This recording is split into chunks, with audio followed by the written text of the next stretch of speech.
I don't know. I think some people just have an unnecessary habit of being picky, and that's when messes up the outfit. Now I'm not a party boy, but I've been a party boy all my life also.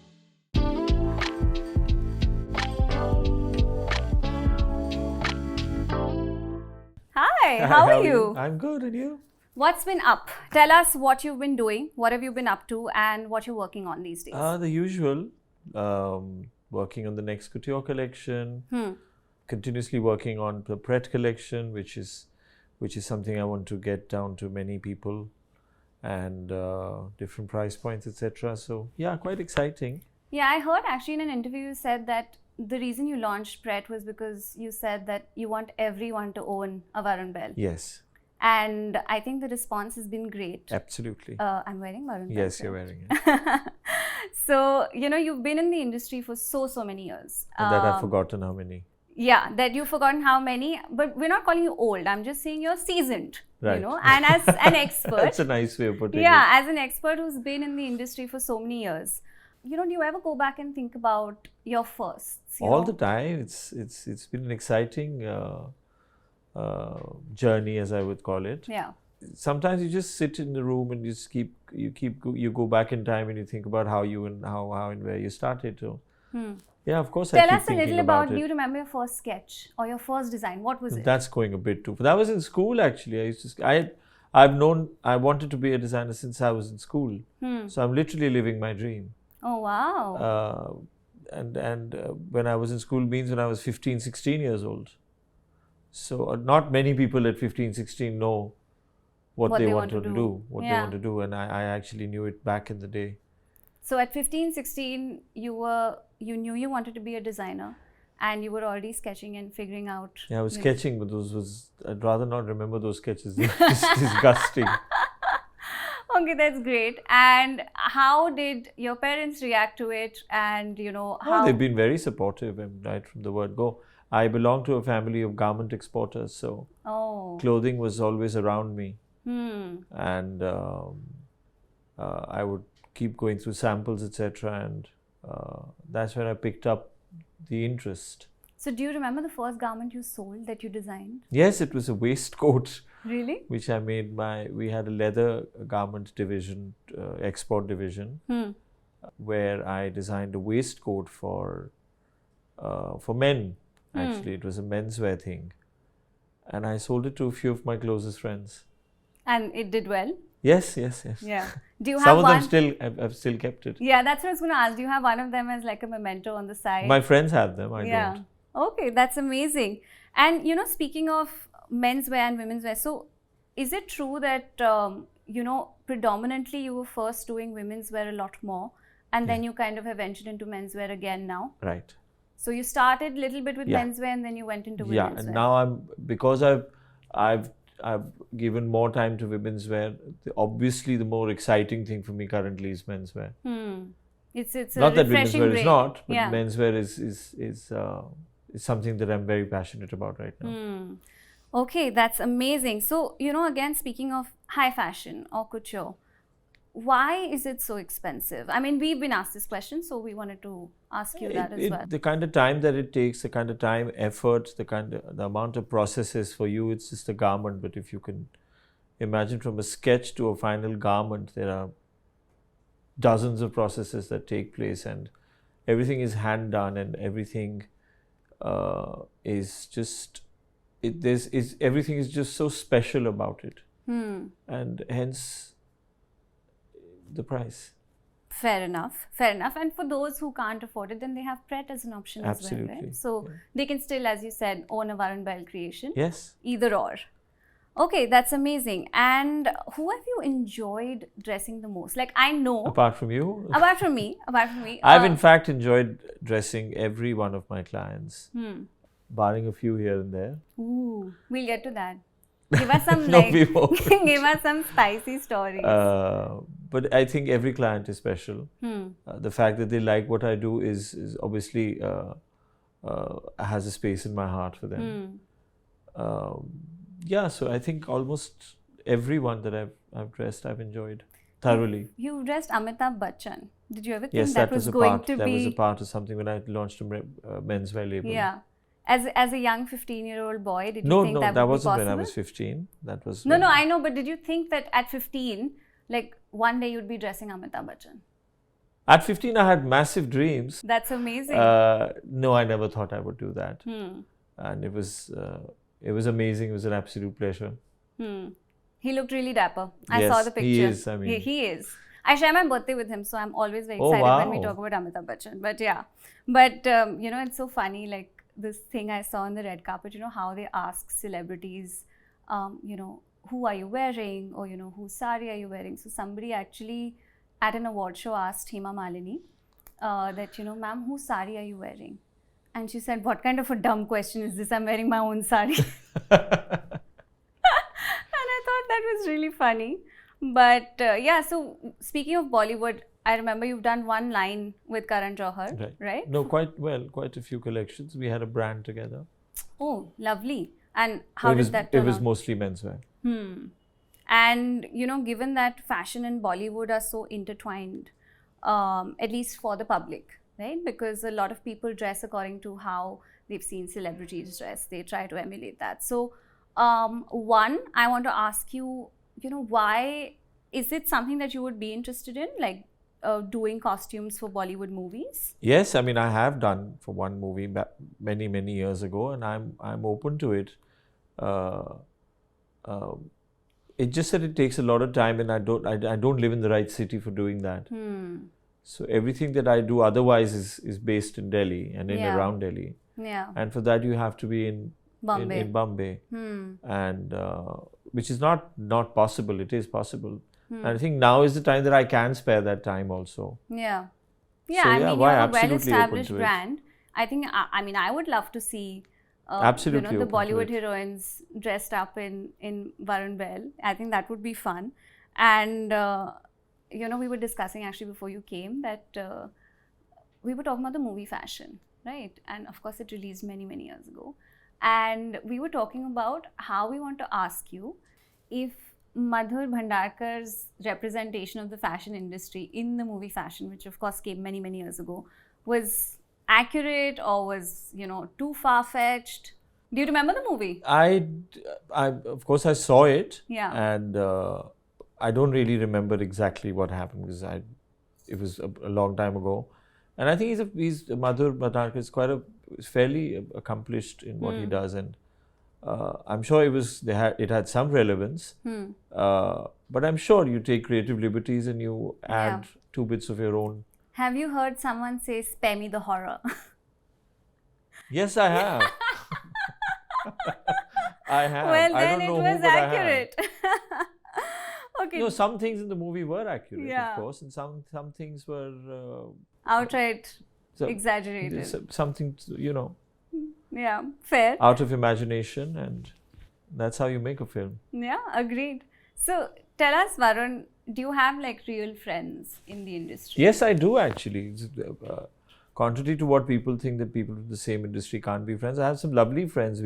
We travel together, we party together, we fight together Yeah. with each other. We love each other, and we have a great time together. Because I've actually seen you at other people's shows being No, a lot of extremely people go to other enthusiastic. people's shows. You probably know me, that's why you've seen me there. Yeah, no, but in the sense that you don't just go to attend them. You actually go To you know, support to them. support them. Yeah, and you're vice always versa. cheering They do on the same loudly. for me also. Exactly. I mean, I've seen it happen the other way around as well. But you know, of course, I don't think everybody has that kind of friendship or equation across industries. But it's really good to know that you feel like you have real friends. in this Across space. other industries, I wouldn't even be able to say about my own industry if I know if somebody is friendly with someone or other people have other friends, but I definitely do. Yeah, Yeah, that's amazing. generally a friendly person. Okay, that I'll only attest to and say. I think that's true. You know, the other question that we wanted to ask you, of course, on a much lighter note, is that when people are paying as much as they are for couture, they're bound to be a little picky, right? They want everything sort of customized, or they want it a certain kind of way. Tell us, of course, without any names, just any funny sort of anecdotal story about a very picky client. Where you were just like, It's not one, it's quite a few stories, but I'll just sum it up. It's I don't know, I think some people just have thing of being picky, unnecessary habit of being picky, and that's when messes up the outfit. As you must have heard, too many cooks spoil the broth. Yeah. And that's exactly what happens here. So when you go to a designer, you have to really listen to the designer. Of course, you can have a discussion and you can tell what you're comfortable with, especially in couture, and actually only in couture. Yeah. But don't. You're a client. You're not the designer. The designer can really imagine what's going to look nice on you and what kind of a cut, neckline, etc., color, length, everything. Yeah. You have to have that confidence in your designer. Yeah, and you have to trust that process also. And the ones who are really picky are the ones who are unhappy in the end. Yeah, I can imagine. Unhappy in the process, but in the end, we make sure they're happy. I was meaning to ask you, have you ever had to redo an entire garment? Or if not, what has been the strangest request that a client has come with? I don't think I've ever had to redo a complete garment. Blouse, maybe. I mean, as I said, there are all kinds of clients, and we're pretty experienced now to never let something like that happen, that you have to redo the whole garment. But yes, slight changes here and there, definitely. But redo the whole garment, never. I mean, that's just sounds wrong. Not from our side, totally. Yeah. And the strangest request that you've had? Strangest, there are quite a few. But at the end of the day, that one chat with the client always helps. A client comes with a certain kind of thought, and once you make sense to the client or the person who's sitting in front of you, by that a few minutes into the chat, you're now almost becoming friendly with the client and opening up to the client as to how what your request is sometimes is not going to work. And then the whole process of sketching, etc., starts, and then it all comes together. And it all comes together beautifully, in fact. Yeah, of course. So you build a rapport with the client, and then you explain why. The other thing that we wanted to discuss with you, of course, which is of extreme relevance, is India Couture Week. Because you've been doing it now for forever. So many years. I think I've been attending it for 10 I years. think I only missed one. COVID, maybe? No, before COVID one. That's it. Yeah, I was right from the beginning. Yeah. So that's what I'm saying. Like, I think I remember attending almost a decade of them. Yes. So what is that experience like? Firstly, I want to say that, close to Couture Week, watching you almost combust is one of my favorite things, because you're just like everywhere, so frazzled. Because obviously it's one of the most important shows of the year, right? It is the most important show. It is the most important show.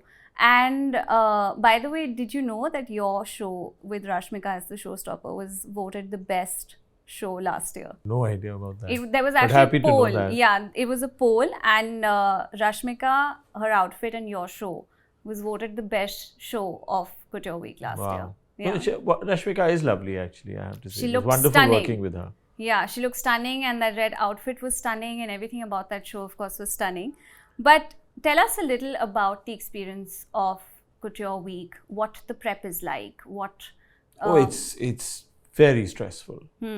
It starts months in advance, and it's your main showing of the year. It's what the next year depends on. And there's just too much pressure. And I'm in a daze. I don't know about others. All the time. I've seen you in a daze. Constantly looking at every piece again and again and again, how to improvise, how to style, how to change a few things, how to make it look better. There's no end to it, but then we have to set a cut-off date also. कि अब इसके बाद कोई change नहीं, but वो नहीं होता है. It doesn't happen like that. You keep improvising. According to you, you're just improvising. Yeah. According to your team, you're just going bananas, which you are. So but it's fun. It's what I chose to be. Yeah. It's the best time that I also have. Yeah. Before. Do you play a part in choosing the music as well? Because that's one thing that I love about your show. A very important part. Yeah. I think the music at every show of yours is unbelievable.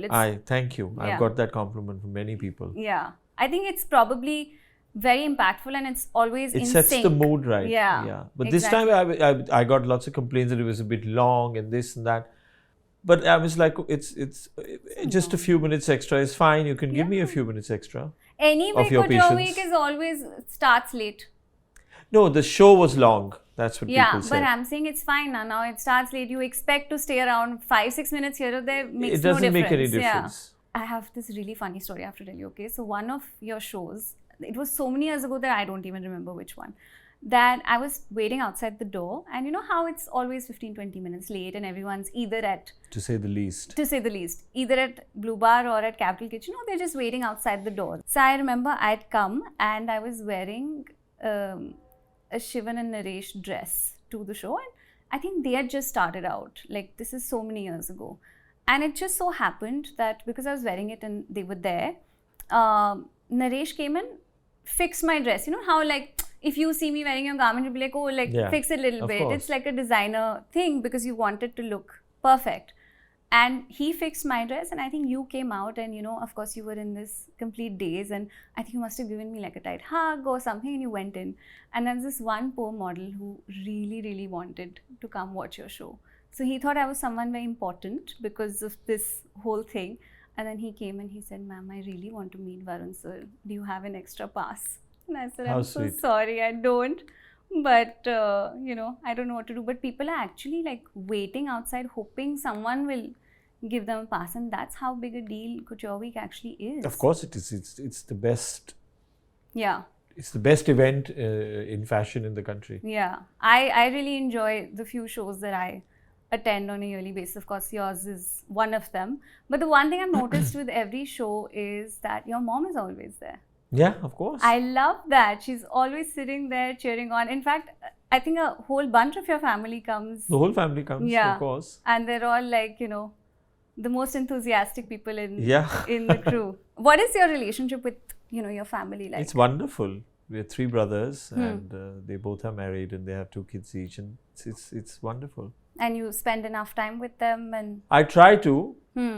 But now I'm not a party boy, but I've been a party boy all my life also. I have seen you be a party boy. Now I've calmed down a bit, so I'm spending more time.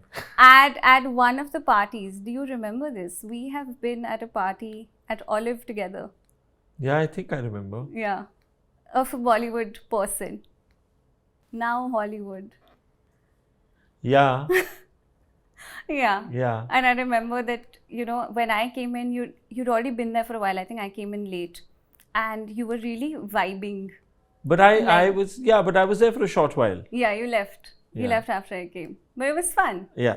It is fun partying with you. I like partying with you. Especially after the show is done. I love partying, full stop. Yeah. But now I've calmed down a bit. Why? Just taking a break. Hangovers are bad. No, I never got hangovers, thankfully. Really? But I just taking a break from this. What are you focusing on these days? Focusing on mainly work and how to sort of how to take my Pret to the next level, and just in the middle of planning and the whole thought process of achieving that. So if I were to ask you, like, what is your ultimate dream? What would that be? Dreams keep changing and dreams keep becoming bigger and bigger, and only dreams come true.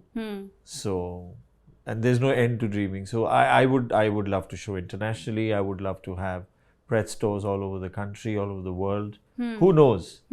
So just one step at a time towards achieving that goal. Would you go into like home decor? Would you go into like wedding decor? I've been there once, and I would like to. But I started it. I think it was too early when I did that. Now I would love to. Anything related to fabric and color and texture and creativity. Yeah, it's all within the universe of what it is that you like to do. Yeah. That's amazing. And our last question before we have a little, Q&A with you is, what do you do to unwind after hours? Like, how do you relax and put your feet up? Well, it keeps changing from time to time. Sometimes I love traveling, so I travel. Sometimes I just block myself out from going out and I just watch I binge watch on some series on Netflix. What are you or watching somewhere. these days? Currently, I'm watching something called Manifest. Oh, it's on Netflix, no? Yeah, Yeah. How is it? amazing, gripping, engaging. It's something that I would love to see. I saw I just Class. came across it and I said, yeah, I got saw it. Class last and I was flabbergasted. Yeah, I finished it in one go. Yeah, it was addictive but also very concerning because, I don't know, is this really the world? I have no idea. Yeah, I have no clue either. I don't know 18-year-olds to know if this is how it works. I have no idea. We'll But have yeah, to find out. but there's always some reality in it. Yeah, I mean, perception why it is was aged made. to a large extent Yeah. reality. So it's a bit scary though. Yeah. Yeah, it is scary. But who knows? Perhaps it was like this always and it has never been documented or shown. Fair. Yeah. I mean, now we at least, have OTT platforms still showing some sort of the truth that's always existed, right? But before that, I mean, everybody kind of did their own thing. There was no internet that connected people from the other. You didn't know what the other person life was is different, and I think I'm lucky that I've seen both. Yeah, you must have seen like home telephone to now everything. Yeah. No? Home telephone to color. I also see color TV when it came. Really? Yeah. Oh. Color TV to mobile phones to computers to everything to now. Now I've lost track. Yeah. Yeah, we all have. Now Yeah. I think now it's there's just, every day something new is coming Yeah. up. I don't know what's going to happen in future, but yeah, it's just going crazy. it is. Okay, so quickly, this is called After Our Hustle. So we're going to ask you a bunch of questions and you have to answer them rapidly. Pasta biryani. Both Really? equally. I know you're a fan of truffle cheese. I've got it from you, from London for you. So I would guess you're Both. pasta. I like both actually. I have my soft spot for Indian food. Yeah. I love Indian food, and I actually like all kinds of food except maybe. Yeah, no, I like all kinds of food. Okay, great. Bits so and food pieces in of general. every cuisine. That's fine. Okay, so Naomi or Kendall? Both, but Naomi. I thought as much. Martini or old-fashioned? Old-fashioned. Would you rather flip through Netflix or scroll reels on Instagram? One day one, one day the other. Are you an When I'm in the middle of trying to find what to watch on Netflix after I finish something, then reels do the trick. Are you addicted Do the to needful, Instagram? sorry. Huh? Are you addicted to Instagram? I'm addicted to my phone. Huh. Me too, unfortunately. Okay, so if you were to pick a spy, would it be Pathan or Tiger?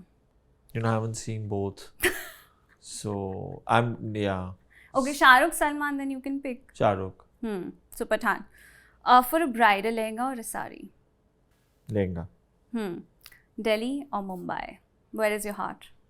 That's a tough question. I mean, I can only live in a city like Delhi. I think we're too used to the openness of the city and the wider roads and connectivity from one area to the other. But there is a bit of my heart in Bombay. And I call it Bombay. Yeah. I've never got the habit of calling it Mumbai. Yeah. So I would say both. 50-50, not even 70-30, 50-50. Okay, great. Thank you, Varun, Thank for you. coming. This was a pleasure. This is quite fun. Yeah. Should we hold hands like, they used to do in Simi Garewal's show? But it's been an honor. And of course, I will see you outside of this podcast. Thank you very much. Thank you. Thank you.